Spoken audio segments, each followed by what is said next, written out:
que le Seigneur nous a donné, le message de la fécondité. Vous voyez, il y avait des célibats ici, et Sylvia a eu cette vision que maintenant le Seigneur va nous donner une dimension de fertilité. Ça ne veut pas dire forcément une fertilité physique, mais aussi une fertilité comme père et mère, c'est-à-dire des personnes qui vont emmener des âmes au Seigneur. Amen. Ça, c'est le discipulat, ça, c'est la vision apostolique. Je vais développer tout à l'heure. Ensuite, Nathalie a dit que sans la foi, il est impossible de plaire à Dieu, et elle a dit la foi, c'est l'assurance des choses qu'on espère, la démonstration de celles qu'on ne voit pas.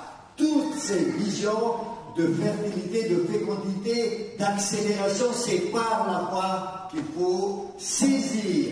Sans la foi, impossible. Donc nous avons besoin d'exercer notre foi.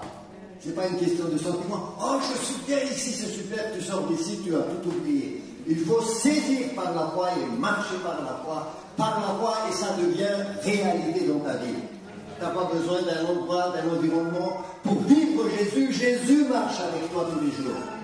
Et c'est ça la foi, c'est marcher avec Jésus jusqu'à son retour par la foi. Par la foi, le juste vivra par la foi. Est-ce que tu es juste? Je suis justifié. Amen.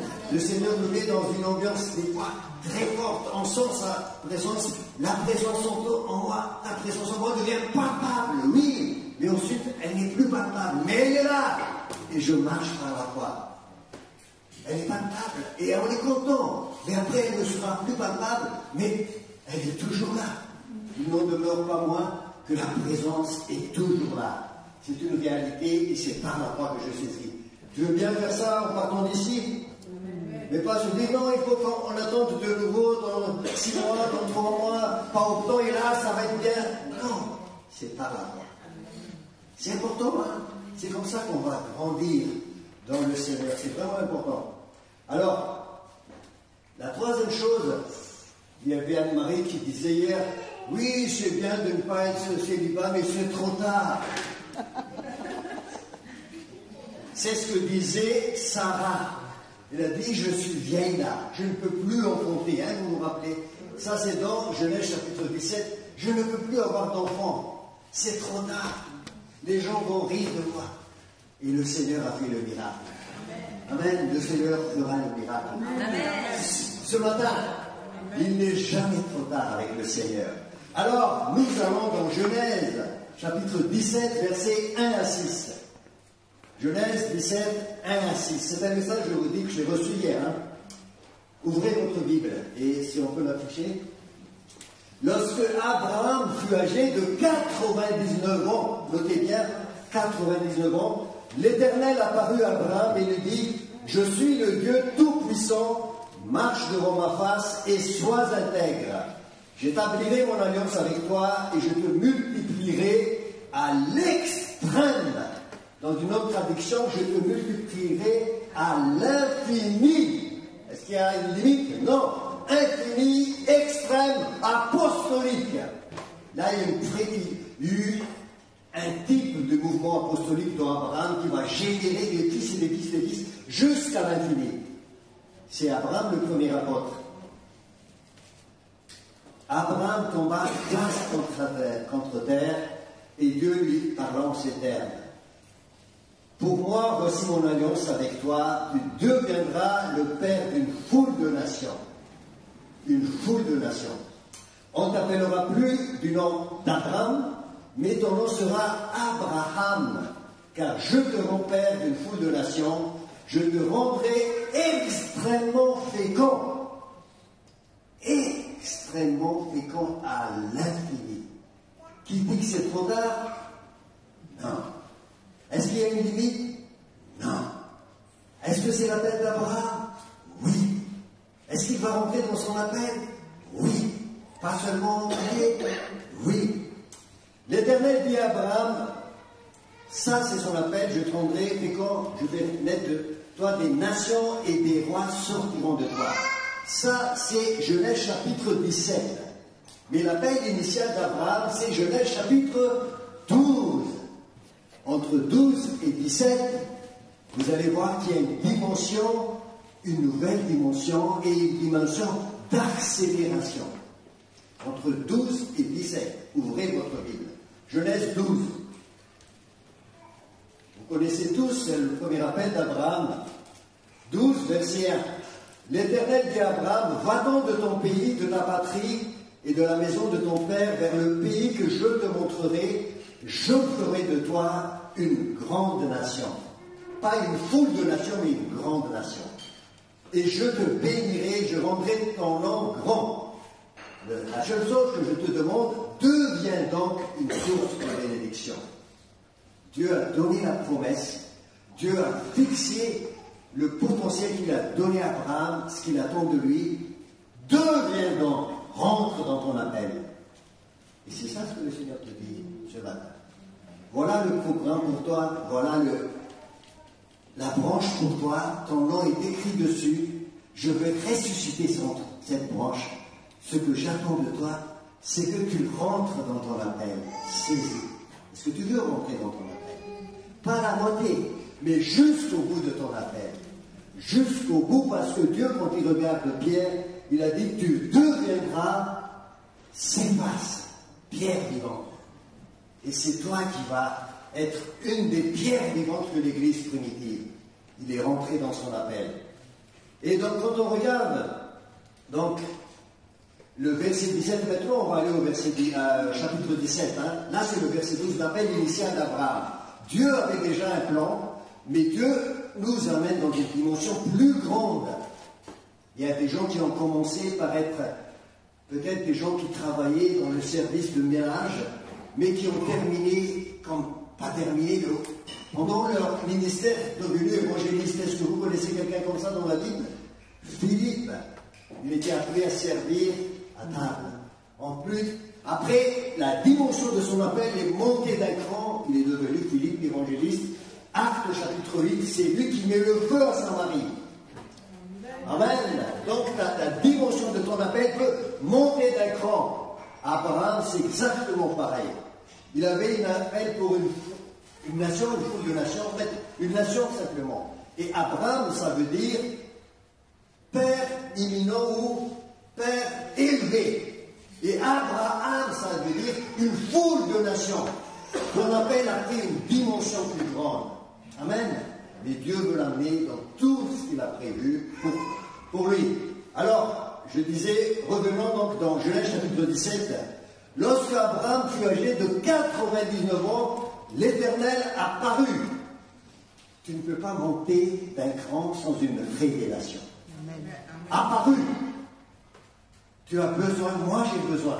J'ai besoin d'être visité. Tu ne peux pas dire je veux faire l'effort d'y entrer, tu ne pourras pas. Tu as besoin d'une deuxième révélation. Abraham, c'était un homme, c'était le père du doute. Il a douté de beaucoup de choses. Il a fait un pas de foi au début, mais après il a douté. Il a essayé de mettre Eliezer comme l'héritier. Et Dieu lui a dit non, ce ne sera pas Eliezer, ça c'est dans Genèse chapitre 15. Ce sera celui qui sortira de tes entrailles, qui sera ta descendance. Ah, d'accord Seigneur. Après sa femme, Genèse chapitre 16 lui propose une idée géniale, humaine, mais diabolique sur le fond. Enfin, il lui dit, on va prendre une servante là, ça va faire l'affaire, c'est avec elle que tu vas réaliser la promesse de Dieu. Non! La promesse de Dieu, c'est Dieu qui réalisera dans ta vie, révélation. J'ai besoin d'une révélation. Lorsqu'Abraham fut âgé de 99 ans, l'Éternel apparut à Abraham parce qu'Abraham avait soif. Est-ce que tu as soif de Dieu? Amen. J'ai besoin que le Seigneur m'apparaisse. Abraham lui dit, et Dieu lui dit, je suis le Dieu Tout-Puissant. Je suis Jésus. Ça, c'est la préfiguration de Jésus. Je suis le chemin, la vérité et la vie. Je suis la résurrection et la vie. Je suis le cep, vous êtes les serments, je suis le bon berger. La vie de Jésus, c'est une affirmation, une révélation. Et quand tu viens à Jésus, il te donne une révélation de ce qu'il est et après de ce que tu es. tu ne peux pas te connaître si Dieu ne te révèle pas à toi. C'est n'importe quoi de penser pouvoir s'élever, de connaître Dieu avec les efforts. Dieu se révèle d'abord quand tu as soif de lui et il te donne une révélation de ce que tu es. Qui suis-je? Moïse, vous vous rappelez? Et Dieu lui a dit, je suis avec moi. Je suis avec toi. Désolé. Hein? Elle le suit. Hein? Voilà, donc, une révélation, je suis le Dieu Tout-Puissant. Et tout de suite après, marche devant ma face et sois intègre. C'est ça, au verset 1er, marche devant ma face et sois intègre. Intègre, quand tu regardes le mot, ça ne veut pas dire parfait. Dieu ne cherche pas des gens parfaits. Ça veut dire seulement, sois honnête avec toi. Sois conforme à ce que tu ressens exactement dans ton cœur. Ne joue pas la comédie avec moi. Il était face contre terre, il était un homme intègre, c'est-à-dire qu'il était honnête avec lui, il était authentique. Il sait qui il est, il savait qu'il a besoin du Seigneur. Dieu ne cherche pas les justes, il est venu pour nous sauver, nous les injustes. Mais il faut que tu sois d'accord, que tu es perdu, sinon il ne peut pas te sauver. Si tu es en train de t'enfoncer et que tu dis non, ça va pour moi, tu vas encore t'enfoncer. Et quand tu dis Seigneur, j'ai besoin, je suis comme dans un sable mouvant, je m'enfonce. Général a dit non, tu ne pourras pas sortir, tu ne peux pas t'appuyer sur le sable, tu t'enfonces encore. Par contre, prends la perche que je te envoie. Et dès que tu prends la perche, lui, il tire. Mais tu ne peux pas prendre la perche si tu penses que tu es capable de t'en sortir par toi-même. Révélation. C'est ça la grâce de Dieu, hein, les amis. Il faut comprendre la grâce. C'est par la grâce que vous êtes sauvés, par le moyen de la foi. Cela ne vient pas de vous. C'est un don de Dieu. Ce n'est point par les œuvres, afin que personne ne se glorifie. Ce que Dieu attend de toi, c'est une intégrité intérieure, c'est-à-dire, je veux, Seigneur, que tu m'éclaires, et j'accepte que je suis perdu, que je suis foutu. J'ai besoin de ta révélation.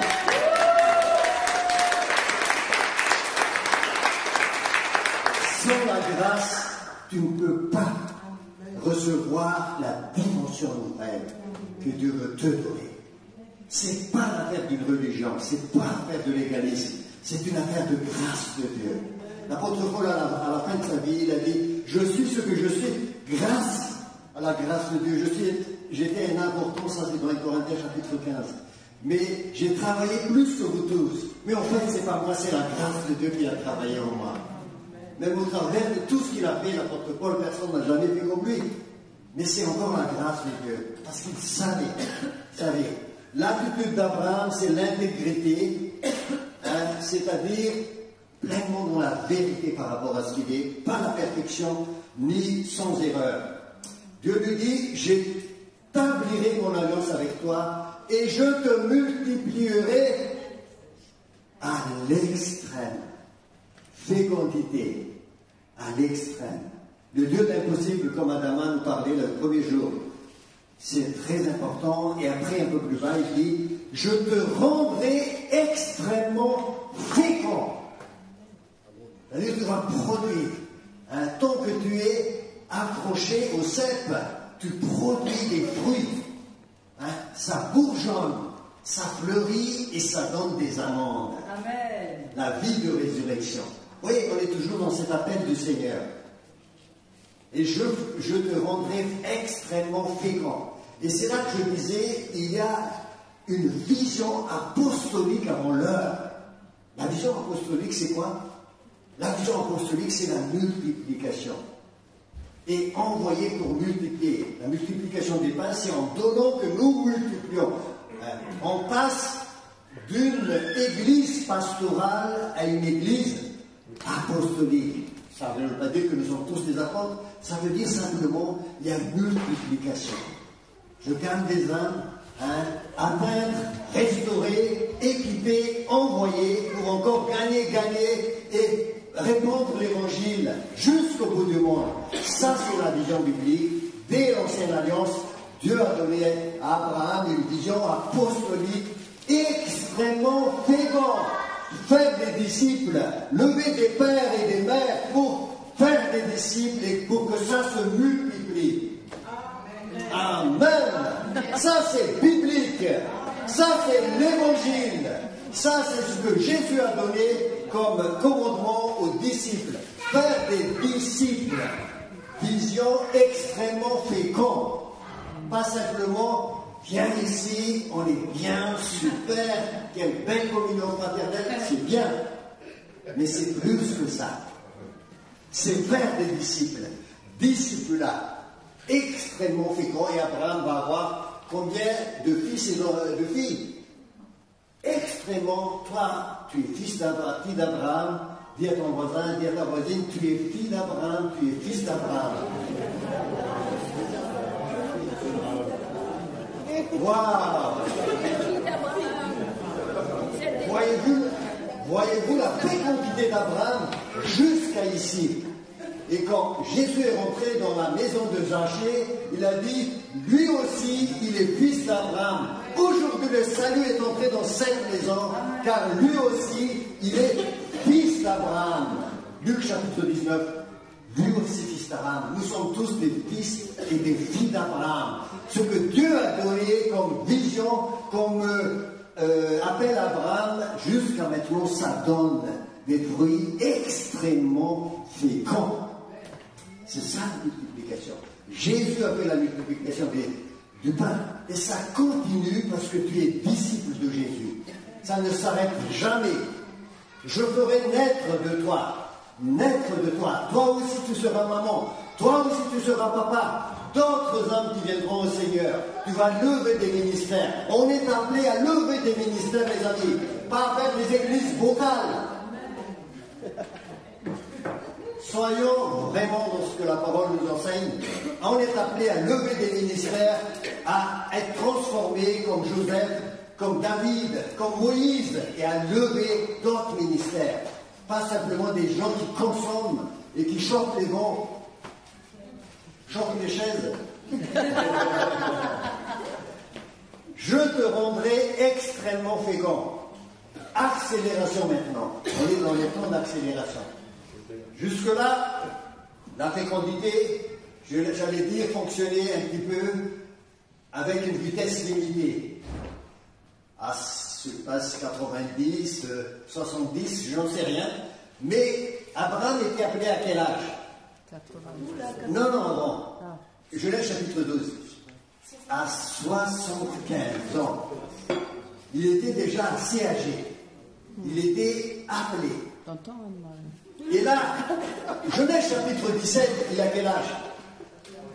Vous me suivez là, il avait 99 ans. C'est écrit au tout début, hein? Non, c'est plus écrit. Genèse 17, juste au-dessus, verset 1er, tu peux le remettre comme ça, on voit très bien. C'est bien, les amis, de regarder la parole parce que dans chaque verset, dans chaque mot, il y a un enseignement. Abraham, pourquoi Dieu a laissé là? Abraham fut âgé de 99 ans et l'Éternel lui a apparu. Combien de temps? 24 ans. Dieu est là. Joseph, vous vous rappelez, il était oublié, rejeté, abandonné. Combien de temps? Dieu est là. Et quand Dieu décide, quand ton temps est arrivé, quand tu arrives à une certaine maturité, l'accélération, ça marche maintenant. Là, l'accélération, Abraham a vécu des déboires, des échecs, il a dit non, c'est terminé, je ne suis pas, je ne peux pas, c'est impossible.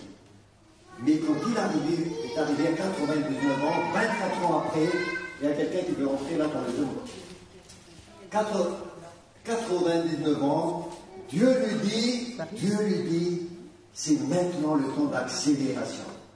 Et moi je vous dis les amis, on est dans un contexte où nous tous nous sommes appelés maintenant à rentrer dans l'accélération. Accélération. Il a eu son enfant à quel âge? À 100 ans. À 100 ans, il a eu son enfant, ça c'est dans Genèse 21, juste après 21, chapitre verset 5. Genèse 21, verset 5, un an après, accélération, il a eu son premier enfant. C'est un miracle parce que sa femme était déjà usée, sa femme était déjà très très âgée. Dieu lui donne la réalisation de sa promesse. Entre 99 et 1 an, ça s'accélère. 24 ans, ça traîne. Nous sommes dans un temps d'accélération maintenant, les amis. Mais pour y entrer, comment on rentre là-dedans, dans tout ce que j'ai dit là, sans la foi, il est impossible de plaire à Dieu. Tout ça, c'est des choses qui ont été dites hier. Il a dit, donne-moi une révélation de tout ce que dit. Et Dieu me donne ce passage. Fécondité, accélération, attitude d'Abraham devant la révélation de Dieu, l'intégrité face contre terre. Dieu veut maintenant que tu sois face contre terre. Reconnaître la grandeur de Dieu. Pas écraser, mais reconnaître la grandeur de Dieu qui va réaliser dans ta vie sa promesse. On dit, lève-toi maintenant, Abraham, parce que tu seras père d'une multitude de nations. C'est une seule lettre, mais qui va changer complètement ton appel. Tu vas rentrer dans une dimension plus grande à laquelle tu n'as jamais peut-être pensé. Quand tu es appelé par le Seigneur, tu dis que tu allais faire ceci, cela, mais le Seigneur t'appelle à quelque chose de plus grand. Amen. Sans la foi, il est impossible de plaire à Dieu. La foi, c'est l'espérance, c'est l'assurance des choses qu'on espère. Je suis sûr que ça va arriver. J'ai cette assurance. C'est la démonstration de celle qu'on ne voit pas. Sans la foi, il est impossible de plaire à Dieu. Nous ne marchons pas par la vue, nous marchons par la foi, car le juste vivra par la foi. Tout ce qu'on a dit tout à l'heure, si tu ne saisis pas par la foi, ça va être simplement comme des nuages qui vont disparaître. Qui veut saisir par la foi et rentrer pleinement dans son appel? Alors, moi j'ai terminé. C'est pas parce qu'il faut parler trop lent que c'est bien. Il faut juste dire ce que Dieu t'a dit de dire. Moi j'ai dit ce que le Seigneur m'a dit de dire ce matin, j'ai terminé. Si je vais faire une petite récapitulation, je dirais, Dieu a un appel pour toi. Pour que tu rentres jusqu'au bout de ton appel. Il faut que tu réalises pleinement ce que Dieu a mis en toi. Dis ça dans ton cœur. Il faut que j'aille jusqu'au bout de mon appel. Est-ce que je peux aller jusqu'au bout de mon appel? Première question. Deuxième question, mon appel peut prendre une dimension plus grande. Je peux commencer comme... ça ne veut pas dire que c'est mauvais, de essuyer ça, et je peux terminer comme un évangéliste, comme un pasteur, comme un apôtre, je n'en sais rien. Mais Dieu veut me faire passer de gloire en gloire, de passer dans une dimension plus grande comme Philippe l'évangéliste. C'est important, mais j'ai besoin d'une révélation. J'ai besoin que le Seigneur se révèle à moi. Et c'est quoi la révélation? Parce que c'est ça qui va réaliser El Shaddai. Je suis le Dieu tout-puissant. Est-ce qu'il y a quelque chose d'impossible à Dieu? Non. Et là, le terme qui est utilisé là, El Shaddai. Je suis l'Éternel, le Dieu tout-puissant. El Shaddai. Abraham avait besoin de cette révélation d'un Dieu tout-puissant. J'ai besoin de ça. Je dois évacuer de ma tête tout ce qui met Dieu dans une boîte. Et je l'accepte. Révélation, une grâce de Dieu. J'entre pour être fécond. Je te multiplierai à l'extrême. À l'extrême, je veux être, Seigneur, une branche de figuier qui est rattachée au cep et qui produit du fruit à l'extrême. À l'extrême. Je sais que Dieu peut être lent dans ma vie. Ça a attendu beaucoup de temps, mais maintenant, c'est le temps d'accélération. Le temps d'accélération, en très peu de temps, Dieu fait entrer Abraham dans la réalisation complète de sa promesse. Maintenant, 1 an après, il a eu son fils, Isaac. Amen. Voilà. Pour saisir tout ça, la main pour saisir les bénédictions de l'Éternel, c'est quoi? C'est la foi.